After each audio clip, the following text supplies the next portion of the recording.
Today is August 11th. My name is John Rodriguez, a volunteer with the Hanford branch of the Kings County Volunteer History Project. Would you please state your full name? My full name is Carolyn Jacques. Ms. Jacques, where are you from? I'm from Hanford. I was born and raised here. Are your parents still with us? My mom's still alive, but my dad passed. And what year was it? It was in 2011. Okay. And what did they do for a living? They came over. Well, my dad came over from Mexico when he was 4 years old, and then he pretty much, both of them were field workers. Mm-hmm. And then eventually my dad got a job at Foremost in Lemoore, and my mom was a stay-at-home mom. A homemaker. Yeah, homemaker. And do you have any siblings? I have 3 brothers and 2 sisters, and they're spread out all over. Yeah, and their ages are? Oh gosh, I couldn't remember their ages. Did they serve? Yes, my older brother, the oldest, he went to Vietnam, but he enlisted, he wasn't drafted. And then my other brother went after Vietnam was closed, the campaign was closed. And that's it. Were they in the same branch? No, my brother in Vietnam was in the Air Force, and then the second brother was in the Army. So But he only stayed in for 1 term. So you have a family history of military service. And my father, don't want to forget that, he had joined the Army during World War II, and towards the end, and he became a naturalized citizen. And he was a very patriotic person. Outstanding. Mm-hmm. And what did you do before serving? I was pretty much like a secretary Yeah. before I went into the service. Yeah. And you were in the Navy? In the Navy. And you enlisted? Yes. And what year was that? It was in 1983. 1983. Mm-hmm.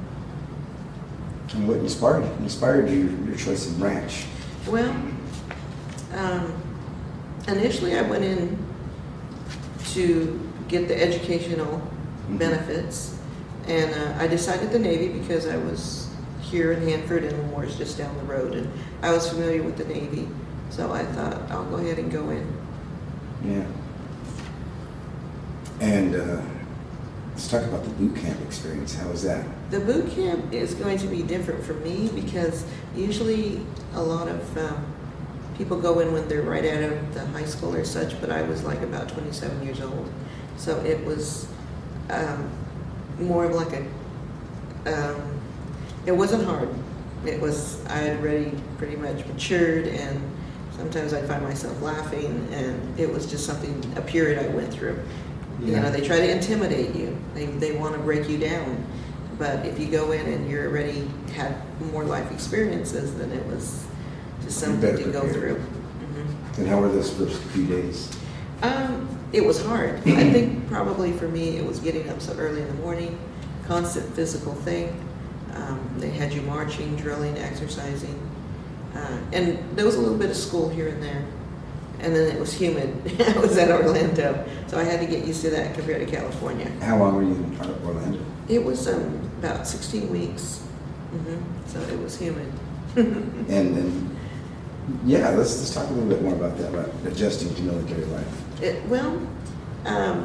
I liked it, and some people might not. And you know, that's where people have to think.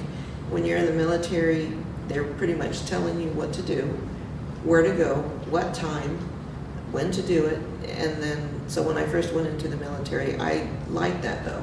I'm more of that type of person, my personality. So I enjoyed it. So you adapted well to the regimen of Yes. their daily routine. Yes. Did you have any specialized training? No, not really, but they do have occasionally, you have to go in boot camp. You'll get used to handling a handgun. You have to go through the gas chamber, put on the mask, go into the chamber. It was broken, so I didn't get to go in it. Oh, so, yeah. So the gas mask. no, the gas chamber was broken, so I didn't get that. You have to be able to know how to swim. Some people don't realize that. So. Right. So you have firearms training and survival training? The chemical training, yes. But that was it for me. And that was in Orlando, you said? Yes. And let's talk about the wartime during your tenure with the Navy. Where were you deployed? I was deployed, my first duty station was VQ2 en route to Spain, and they had P3s, and these planes would have reconnaissance, so you would fly over, they could hear things. They weren't like a submarine hunter, because some P3s do that too, but these were electronic, and so they deployed me to Athens, Greece, and they would do the borders of China and such. It's not anything secret. And so I would deploy maybe for a month there. And then they also deployed to Panama, but I didn't go there. Where did you go after you left Greece? Spain? Spain. I pretty much went, I had rode to Spain, and then I went to Point Mugu. And there I just did general supply work because I was logistics. And then after that, they sent us to Guam, and that was for 3 years. That was another human place. Yeah. But it was different. It was typhoons. And what years did this occur? Oh, let's see. Okay, well, so for Spain was like from 1983 to 1985 about. And then I'm not good on dates. Yeah. And then, well, usually what you'll do is you'll transfer every 3 years. So then I went to Point Mugu, and then Guam.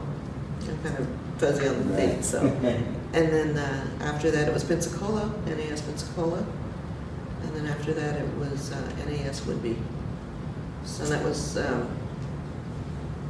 like a sea duty deployment for me. And when I was there, then I would deploy to Saudi Arabia.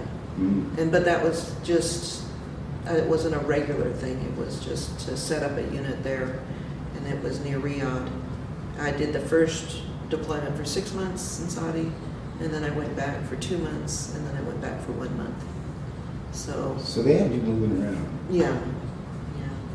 And we touched a little on the boot camp experience and all that, and I see that you got some photos. You want to talk about that? I'll just show this up high because I think we said it had to be. So this was my boot camp picture in 1983, and then this is my final picture when I was last attached to NAS Lemoore, my Twilight tour, so that was 2003. And so there's quite a difference. And what rank are you in that photo? And this one, I was the E7, I was an AKC chief, aviation storekeeper chief. Outstanding. You want to talk about the military friendships you made? I think I really miss the camaraderie when you're in the military, and as I said before, if you really fit in and you feel comfortable, you look out for each other. Whether you know somebody, I could today I could go into an airport, and if I see somebody who's a veteran, we can just start talking. Doesn't matter what type of service he's in. The same thing when I was active duty. You have to not deploy, but you would transfer every 3 years, maybe 4 years, and you would make new friends, and it's a good life. I enjoyed it. There was that centrality. Lasting bonds that, yes. that only those that were in the service can share. Yeah. You stay in contact with any friends? I do for a few. I have a couple of them on Facebook. So we looked each other, so Facebook was really good for that. Right. Find people that... Yeah, some of the other interviewees that we spoke to, they had said that they were appreciative of the fact that we do now have social media in terms of being able to keep them in touch with the others. And because prior to that, it was just telephones and letters, and so that's kind of, it's good. Yeah, and with people moving around so much, it's hard to keep track of the last address or whatever. And how did you stay in contact with family and friends during your deployment? I would write letters, and because there was no email really at that time, and then with some places where you were at, you couldn't send out email. So I would send letters, and cards. And you allowed any phone? We time? were allowed the phone call like in Saudi, but it was like another hours in midnight, like, or 4 in the morning or whatever. Oh. But they would still take the phone calls and talk to me. Did you deploy before or during the start of combat operations? What we talked about just briefly was I was in the Operation Desert Storm, so that was after Operation Southern Watch. So that's the campaign that I was in. And there was no war or anything like that. But when we were over there, we had to have chem gear. We had to have 2 sets of chem gear. And you don't think about it, but we were near Riyadh, the base, and we were still within what they would say firing range if they wanted to from Iraq to hit our base. And there were long-range missiles. And so I had one more picture and just wanted to show when I was in Saudi Arabia, but this is the chem gear that I wore on the side, and the actual suit was either in our tent or our workspace. So it was always within reach. It was in reach. And we would have drills in the middle of the night, and it was a high-pitched siren.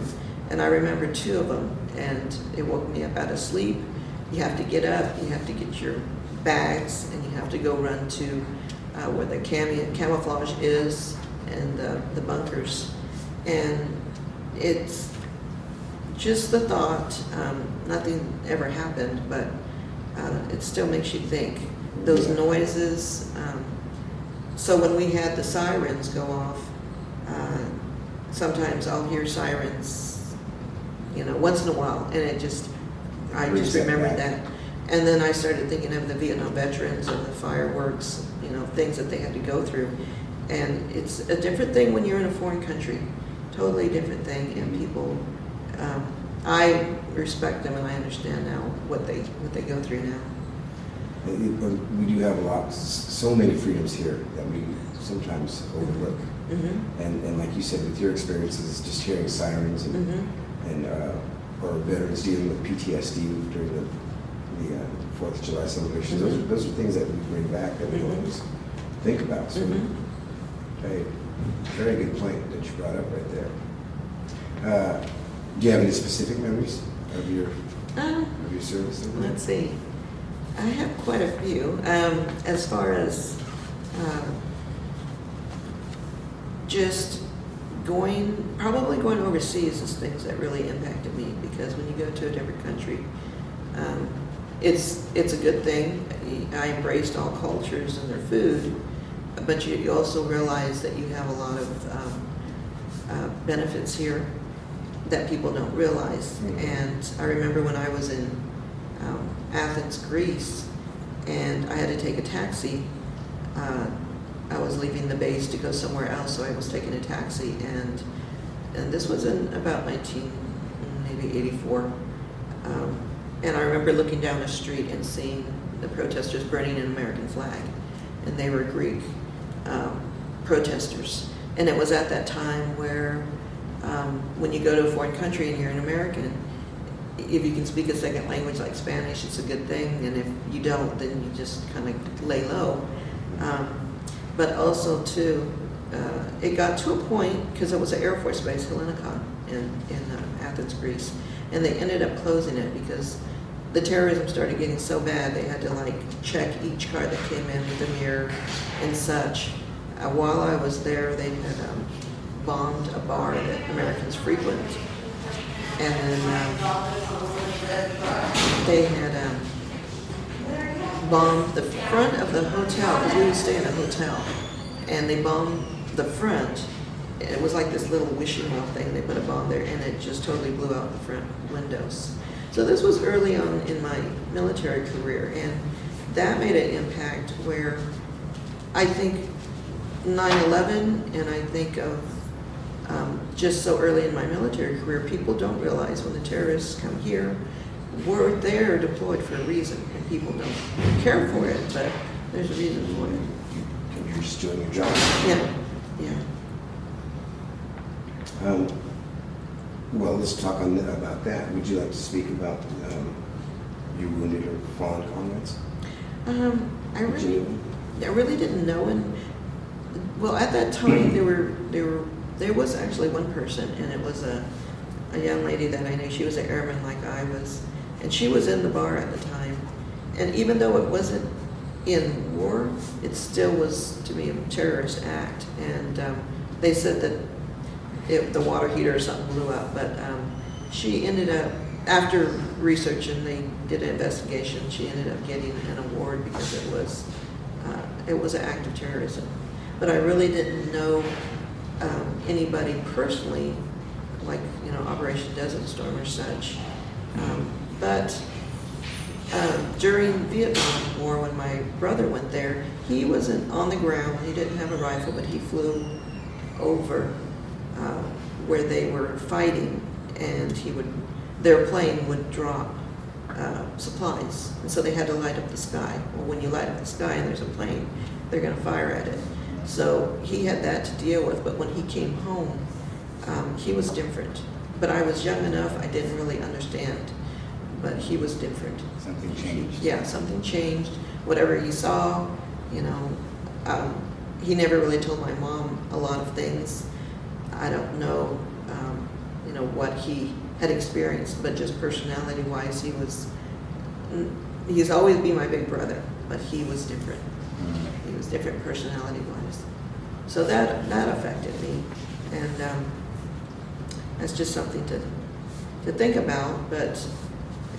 And when I go to the VA in Fresno, I see some young men or women, and I just pray that they get the whatever they need to help them, like therapeutic or whatever, psychological. That's really important. That's one of the unfortunate realities of war, is that it stays with you. Both good and bad. And I teach second grade now, and the kids, occasionally they might ask, why do we have war? And I tell them it's not that we want it, but I explain to them if we don't do something, and some people have different views, but like I give them the reason of Saddam when he ruled the country, and I explain what a tyrant is, and he would go out and get children or whomever he wanted, and they had no say.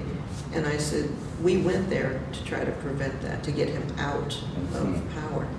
And I tell them, there's wars we don't always agree with, but if we don't do something, it could, ruin a nation or whatever, and it can even go far as back as like Hitler, things like that.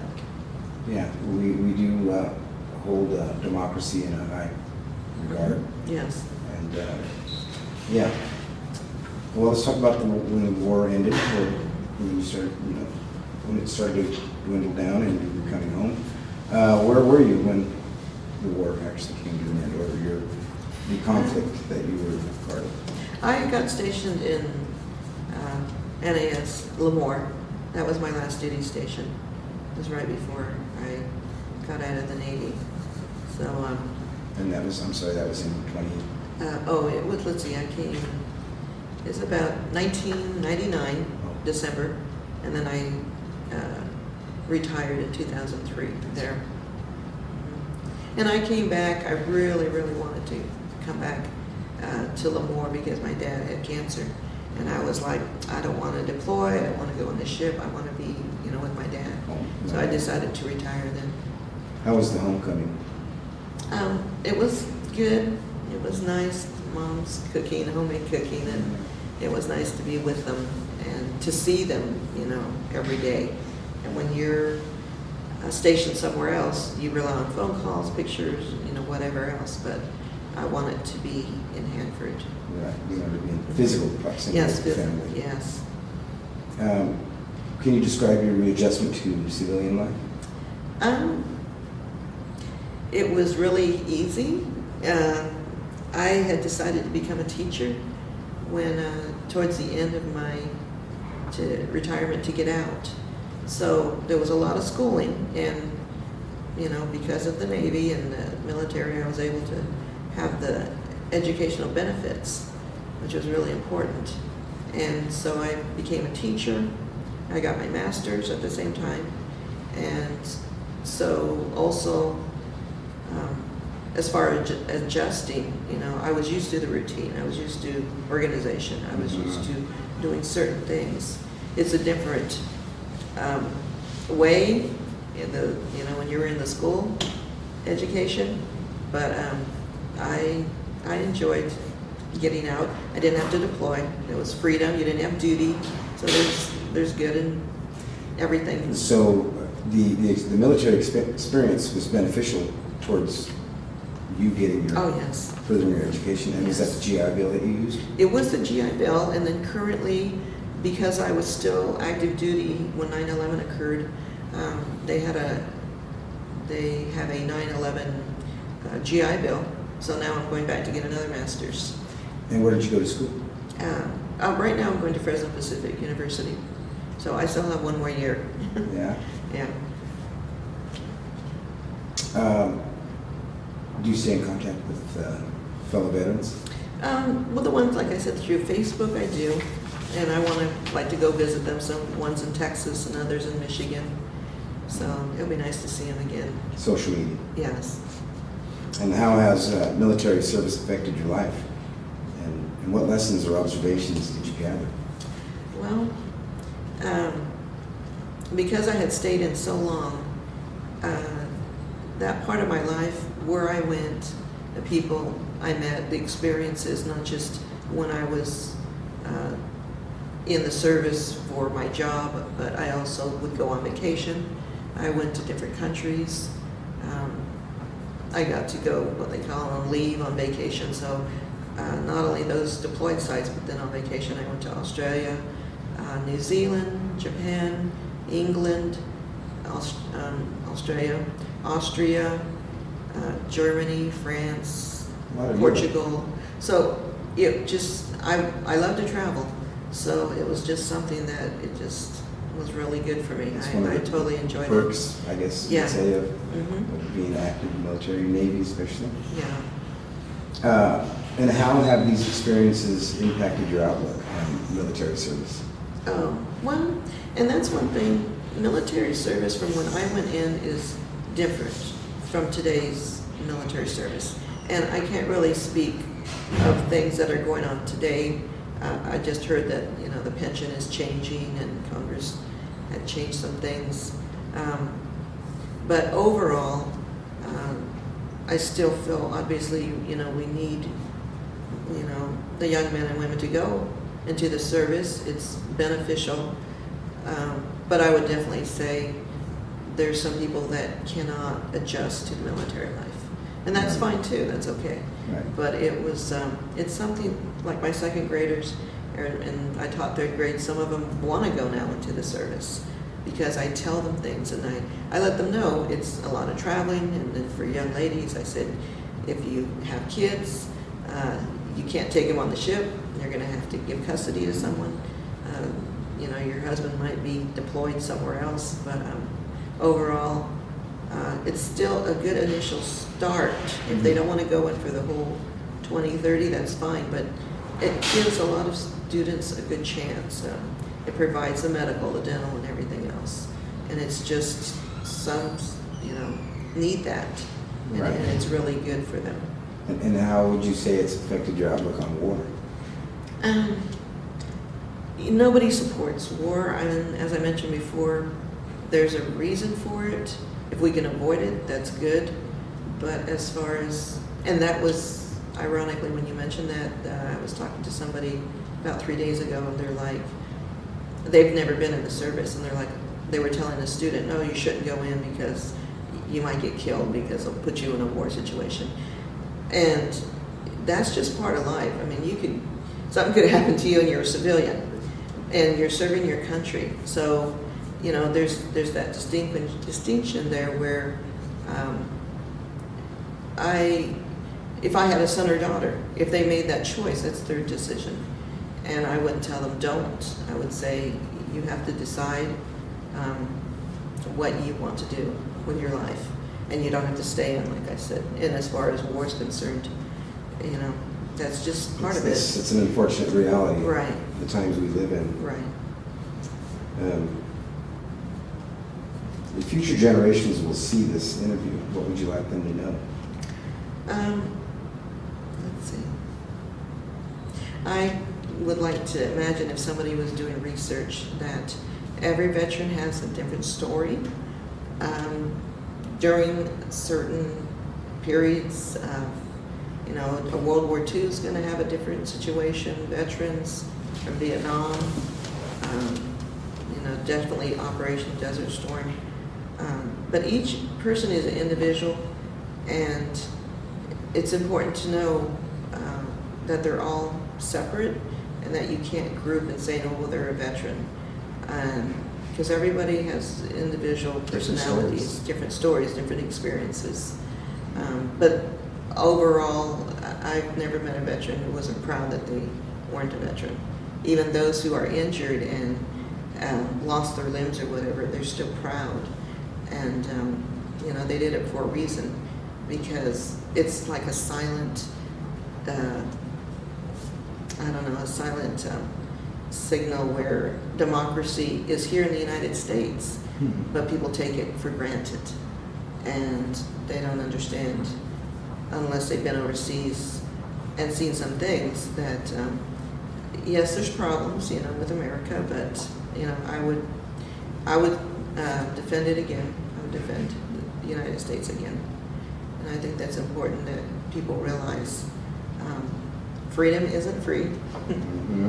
And Very much so. I'm very proud that I did serve, and I'm happy. Is there anything else you'd like to add? I would like to add that I did this interview for my dad, and he's in heaven, and he'll be watching, hopefully. And I'm really proud of him, and Robert Majano, and he was in the Army, so I did it for him. Well, Ms. Jacques, thank you so much for taking the time for this interview. And above all, thank you for the service to your country. Thank you very much. Thank you so much. Thank you. How was that? That's all right. We can do, as long as it's close. We're good. All right. How long is it sitting? 26 minutes. Oh, You Well, are actually, one of the more 27. fluid and lucid Uh-huh. interviews that I've done. This is my fourth one. Uh-huh. So far, this has been, I'm going to say it's the best one because you had so much to say. Mhm. You didn't hold back. Mhm. And the other thing is, once, it's just not natural to sit in front of the camera. Yeah. And it's so, all these stories that you probably have, you Uh-huh. probably forget Oh, yeah. because you're kind of, the camera's right there. Uh-huh. And then, But not you. I mean, you were very, it just kind of came out. yeah. It was very natural. Oh, that's good. And you I'm didn't glad. seem uptight or wooden or anything like that. Uh-huh. So this is going to be nice. Oh, that's Other good. than when they came in, this was going so perfect. I was trying to talk louder then. Yeah. And that's why, like, when I first heard about this, I was like, well, personally, I didn't want to, sit in front of the camera. And when I Yeah. was getting up this morning, I was like, but I was thinking about just if somebody is doing research, and especially like maybe women in the service. And I didn't want to mention this because it's a little political thing, but my nieces, and I forgot about them, but they were in the Air Force and in Saudi Arabia, and there was, sexual harassment. And it's tough sometimes for women, even in today's age. But that's something that you have to deal with, and you have to carry yourself professionally, and you have to put yourself, make sure you're not in certain situations. One of our other veterans spoke that. Mhm. I don't know if you've ever met Sunny Frazier. No? But she touched on that, and that was something that she really wanted to get off her chest. Mhm. Was sexual harassment. Mhm. That's unfortunate that occurs in military life. Mhm. It's one of those things, I guess, it's not spoken about a lot. Well, and like we had the tail hook with the Navy, and they tried to straighten it out. Now, towards the end, before I made chief, I did a workshop which was rights and responsibilities, and we did touch on sexual harassment. And, you know, there would be snickers. Mhm. But by that time, I was pretty well seasoned, and I would just be like, you know, think of it was your wife. Think of it was your daughter, and you wouldn't be snickering. And they could kind of tell, like, you know, well, Mhm. maybe it isn't as funny.